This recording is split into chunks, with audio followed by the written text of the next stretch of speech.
Today we're talking A/B testing.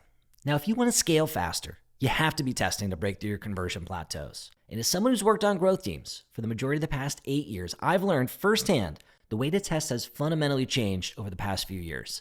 So let me show you how to A/B test the right way and how AI is completely changing how the best growth teams are growing even faster. By the end of this video, you're going to know how to build a system that actually improves your hit rate and your conversion rates over time. I used to think that A/B testing was just about running as many experiments as possible. If we just tested enough stuff and tried a bunch of ideas, something will work. And after running hundreds of tests across basically every area of the growth model, from acquisition, activation, retention, pricing, packaging, I saw that basically volume isn't really what separates great teams and great conversion rates from average ones. It's rigor. Attention to detail. The best teams are not just testing more stuff and moving faster and throwing shit at the wall. They're thinking differently. They're thinking deeper. They're obsessing over what problem they're trying to solve and what success looks like way before they ever start the test. It's actually the opposite of what most teams are doing. And when I was leading growth at Wistia and PostScript, I saw this firsthand. The experiments that had the biggest hits, that changed everything, was sometimes were the more boring ones that were just built on a crystal clear understanding of why users weren't converting in the first place. And here's your first takeaway. If your test doesn't start with that, if it doesn't start with a clear understanding about why users aren't converting, you're really not running a test. You're just guessing and trying stuff, and once in a while you might be right, but your hit rate is going to be very low. It's going to take you a long time to break through. And that single mindset shift from testing ideas to testing for insights instantly is going to change your results. All right, so let's get into the real work here. Now, most growth teams, or most teams, say that they have an experimentation process, but I'm a coach, so I get to work with a ton of these teams, and when I ask them how they run experiments, it is very clear to me that they don't have a system. They might be running some tests, but usually they're just trying a bunch of half-baked ideas or stuff they copied from a cool conference talk they heard, or maybe a social post from somebody popular in this space, or an idea that somebody in their company who's very charismatic had, but maybe it's not backed by data, it's just a hunch, and they haven't defined what they're hoping to learn, right? What the main KPIs are up front. So even if they are running tests, I say that with air quotes, they're not really learning anything. It's the whole point of running tests. If you're not learning anything, you're not going to be able to repeat your wins and kind of squeeze more of the juice out and apply the win to other areas of the growth model. That's where the good stuff is. And so if that's you today, there's no shame for me. That's how I started too. That's how we all start. So in my journey, I knew that I should be running more tests. I knew the value of them. I had tons of ideas on things that I could probably test. But in retrospect, I was basically just guessing. Hey, maybe this will work, and then checking later to see if it did, with no process, with no rigor. And that's what I want you to avoid. So let's fix that. All right, now the first step here is to identify the high impact places where you're going to want to run your test. How do you find the right problems? And as I mentioned, most teams totally skip this step. They just start testing stuff, usually wherever it's easiest to make a small tweak or a small change, but without diagnosing the real problem, without understanding it, you might end up solving the wrong one if you're lucky enough to have any wins. You'll probably ship a bunch of tests. A few of them might win, but nothing's going to move the needle in a big way. And that is how it's hard to get more resources over time. And eventually leads to testing not being a good use of time and maybe having a bad reputation internally. So you don't want to do that. Here's what you should do instead. Here's how to do it right. First, map out your growth model. If you haven't done this, literally sketch out the journey from acquisition to how you activate users and have them experience that value, how you turn those activated users into ongoing users and retain them, and then eventually, how do you turn them into paying customers over time and monetize them? So map out your growth model, then see if you can identify where in the growth model there's performance gaps. Where are people dropping off? Where's the conversion rates low? Where's that time to value maybe a little bit too long? Once you can see where those leaks are and where those challenges are, you then want to figure out why, right? So quantitative is great to help you figure out where's there a problem. Qualitative helps you figure out what is the problem. So there's a few ways you could do this. You could watch session replays if you have a tool to do so. You could read the churn reasons if you have a survey on the exit process. You could talk to your customer success or customer support team. You could talk to your sales team. If you have a sales team, you want to look for themes. Where do users hesitate? What do they misunderstand? So then once you've figured out where in the growth model you might want to focus on with the quantitative, and you've looked at the qualitative and you've tried to figure out what might be the problem, then stack rank those problems by how much leverage you get. Basically ask yourself, if I fix this problem, how much upside would it unlock for the business? And typically you want that upside to be revenue or retention, which will lead to revenue. So you want to be asking yourself, is this problem affecting high intent or high volume users? And once you've answered those, pick a couple to focus on. Pick a focus area. You don't need to test everything, and you shouldn't. Just start with the friction that matters most, that gives you the most upside. That's where you're going to want to run some tests. Once you figure out the right problem to solve in the growth model, the second step is to figure out how do we solve it. And the way to do that is you run an incredible brainstorm.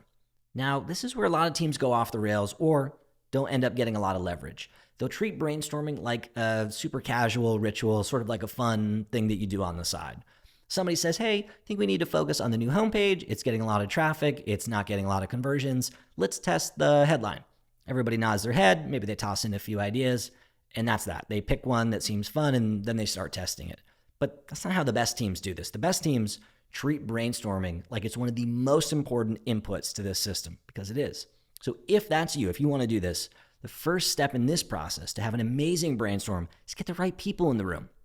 You don't just want everybody who's on the same team. You want a little diversity, different lenses. The ideal cross-functional brainstorm has somebody who's representing the data team, who's representing the product team, somebody who's representing marketing, someone from the design squad, and someone to represent the voice of the customer, whether that's customer success or sales. You get to decide. And if you're at a small company, that might just be a few strong generalists. If you're at a larger company, you might just want to pick somebody to represent their capability in the brainstorm. So get those folks in the room. Step number 2 would be structure the brainstorm session. Here's how I typically do it. Spend the first 5 minutes on context. Make sure that everybody understands the problem. Make sure they understand the data. Make sure they understand the potential upside, where the leverage is, why it matters. Then spend 15 minutes. I like to think about this as quiet ideation, green line thinking. Everybody does this solo. You think through all the different ways you could solve this problem. This is where the magic of having all the diverse folks in the room, because folks on the customer team are going to think about totally different ideas than folks on the design team. It's great. After we spent 15 minutes doing some quiet ideation, then let's get everybody together and spend 10 minutes sharing and doing groupthink on the ideas. The third step is for you, the person facilitating the brainstorm, to use a prompt to encourage folks to compare 10% versus 10x thinking. The way you can do this is ask, hey, which of these ideas might improve conversion of the thing that we're focused on in this area of the growth model by 10%? Usually there's a lot of ideas that fall in that 10% bucket. Small changes, little tweaks, copy changes, color stuff, obvious design changes. Then ask the group, which of the ideas that we brainstormed could solve this problem by a 10x order of magnitude? There's probably going to only be a small number of ideas on the list that are going to be 10x ideas, but you want to ask that because that tension gets people past the obvious. There might be 0 ideas that could be 10x ideas. That actually would be great to identify. Then you can do a little bit of thinking and seeing if there is a potential. You're going to still find plenty of small things, but ideally you'll surface a few very big, bold ideas that could totally change everything. Now, finally, once we get all these ideas out, we want to store every one of these in something that I like to think about as a central backlog. You can do it in Notion, you can do it in Airtable. I used to do this in Google Sheets. I think growthhackers.com had a tool for it. Some use Trello. It doesn't matter what you use. Save it somewhere. If it's not captured, it cannot be prioritized. And if it can't be prioritized, it's not going to be executed well. At this point, we've got a bunch of cool ideas sitting in a backlog somewhere. The third step is to prioritize those. We know a bunch of the things that are in our backlog are probably horrible ideas. Probably some are okay. A few of them could be 10% winners, and there's a few that could be 10x ideas. Now, the mistake here, if you're leading the brainstorm or you're the person who's responsible for this work, is to pick the ideas that came from the loudest voice, or the most charismatic person, or the most senior person in the room. I've fallen victim to this in the past. You want to avoid this. What you want to do is score them using some prioritization rubric. The 2 most popular ones are RICE and ICE, essentially the same thing. So ICE stands for impact, confidence, and ease. Some people use RICE. The R is just reach. But essentially what you want to do is rank all the ideas that are in your brainstorm, in your backlog, 1 to 5 on those, 5 being the best, 1 being the worst. So if you had 2 ideas, what you want to do is rank them in terms of their potential for having a big impact on the metric that you're looking to move. C is your confidence. How confident are you? Do we have learnings from other areas of the business? Do we have information that makes us believe that this idea is more likely to be successful than another one? If so, that would have a higher score. And then the E is how easy is it for us to execute on these? You're going to have a bunch of ideas that could be medium impact, could be medium confidence. They're going to be really hard to execute. And that's important to include in the rubric. So the goal here isn't perfect math, right? What we want to do is force some clear thinking and prioritization that avoids that loud voice from hijacking the roadmap. Once we've scored the ideas in our backlog, ideally what we want to do is sanity check maybe the top 3 or 5. Does this idea feel right given our goals and our bandwidth and our risk tolerance internally at our company? And ideally, a healthy roadmap, which is the outcome of this, is going to balance quick wins, which are those 10% ideas, and some big swings, which are those 10x ones. So some low effort bets that maybe build a little momentum, build a little excitement, get us a couple of W's on the board, and then some higher effort bets that could totally unlock everything, but are going to take a little longer. So the format that you do this in doesn't matter. Again, I like to do this inside of Google Sheets. What's important is visibility. Everybody should understand what's coming, what's live, what's next, what's going to be on the roadmap, and why. Why did you prioritize this? And the way that you do that is you keep receipts.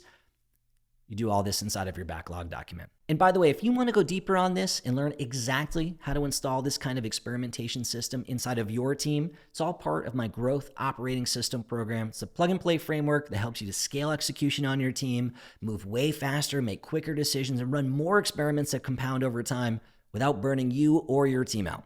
If you're interested, I'll drop a link to that in the description below if you want to check it out for later. The fourth step in this process is all about designing the experiment with rigor. Typically, I advocate for creating a document. And again, this is all about rigor. Most teams skip this. They create no brief. And when you don't have a brief, really you're skipping the strategy, you're skipping the learnings, you're skipping the upside, you're skipping the trust that you build by planning this out in advance and the advocacy that you can build with other teams just by showing the attention to detail and how thoughtful you are and how you're holding yourself accountable to outcomes. So if you don't do this, nobody agrees on the goal of the test. It might drag on forever. It's going to be hard to tell if it worked. So you can fix all this with a simple experimentation document. Now, on the screen, I'm going to show basically the template that I use. I'll link to it in the notes below. This is something that I adapted from Brian Balfour. He is the godfather of growth, in my opinion, the CEO at Reforge. He open sourced a version of this. Must have been 10 years ago. I still use a version of this today that I've adapted a little bit. So shout out to Brian Balfour. I tried to link to his original version that was open source. I cannot find it anywhere, so I like to give him a hat tip when I can. Here's how you can fill this out. Give every test that you run a unique ID. This is so that later, after you've run 10 different experiments in that one area of your growth model, and you're talking about it internally with your team, it's much easier to differentiate what test we're talking about. If it's a website test, I usually call it like WEB, like web, and then a number afterwards. Or if it's in product test, I usually call it like app, and then 003 or something. Or if it's a pricing or packaging test, you can call it pricing 001. And again, after 100 tests, you're going to thank yourself for doing that. But here's the more important stuff. Start by writing out a clear hypothesis. We believe that making this specific change that you can describe will result in a specific outcome because of some insight or belief that you have. Start with that. Then outline one primary metric that you're going to use to define success down the road. You can layer in additional metrics for context if you want, but you need to have one primary metric to figure out some numbers are going to move up, some are going to move down, some might not move at all. What's the one metric we're trying to move to figure out if this test was successful? Then I like to write out why this idea matters, a little bit more context, where it came from, what the real problem it solves and why we believe that, and anything else that we've tested that's similar before that we might be able to leverage in our test or experiment design or the design or something like that. Then outline the details of the test. Literally, I'd like to include screenshots here if I can. So what's the control look like? What does the variation look like? Sometimes if it's a pricing or packaging or a dollar change, you might not be able to screenshot things. For many tests, you can. I also like to outline who sees it. Is it 100% of our sample? Is it 5% of the sample? How large is the actual sample size in terms of raw numbers? What are the conversions today?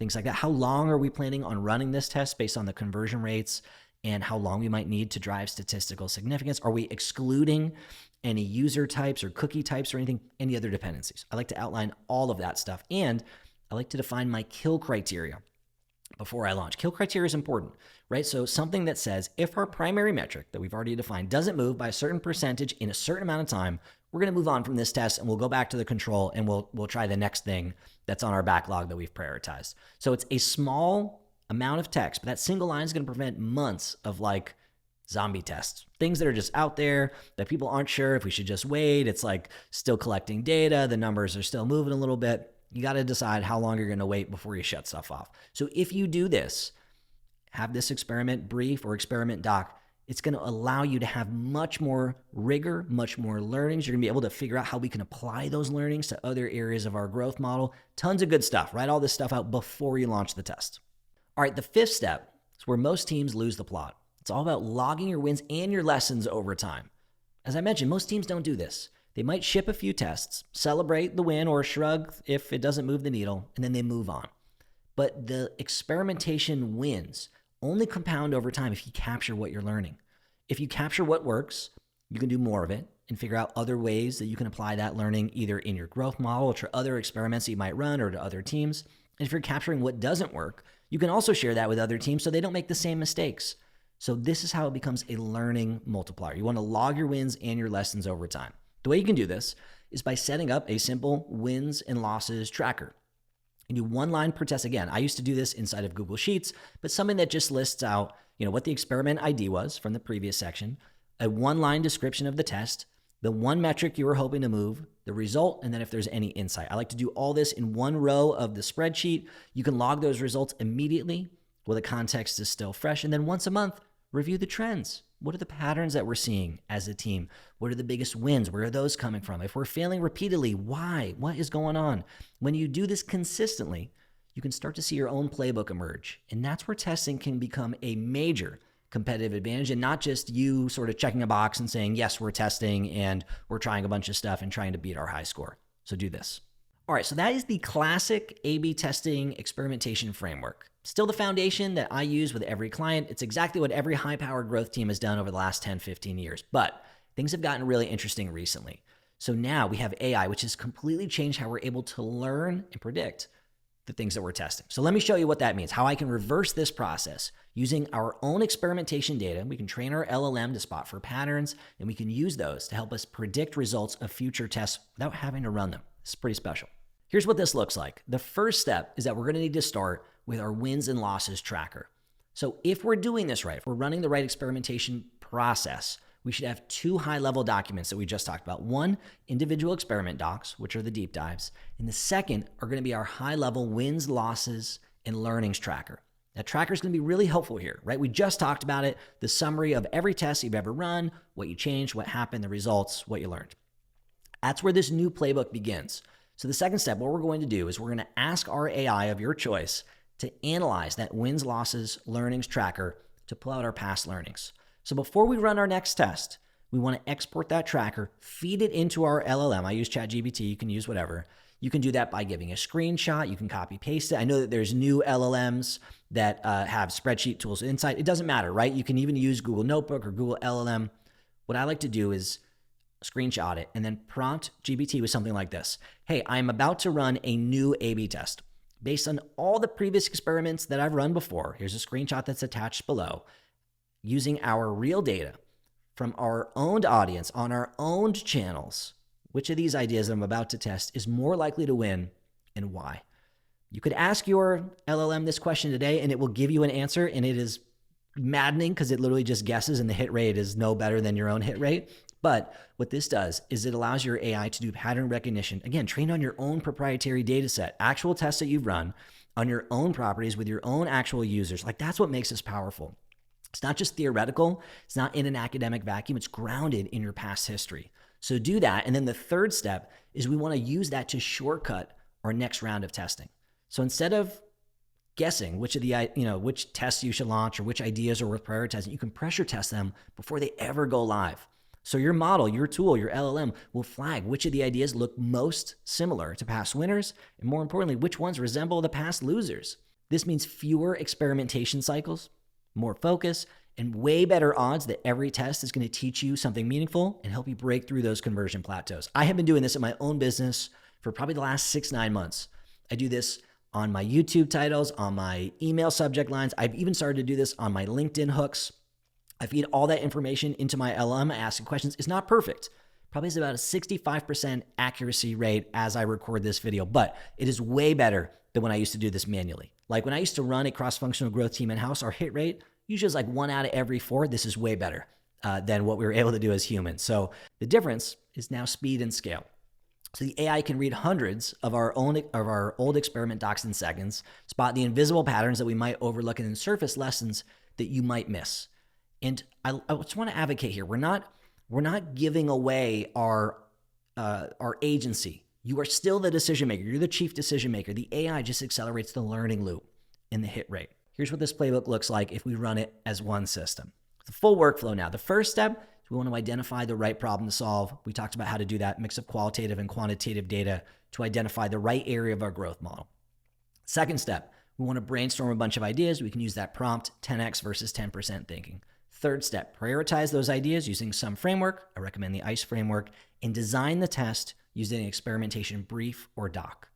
The fourth, log every result after you run the test in that wins, losses, learnings tracker. And then the fifth step is run this reverse testing step where we can use AI to leverage that experiment tracker in our learnings before our next round of testing. All right, so that's it. That's the full A/B testing playbook.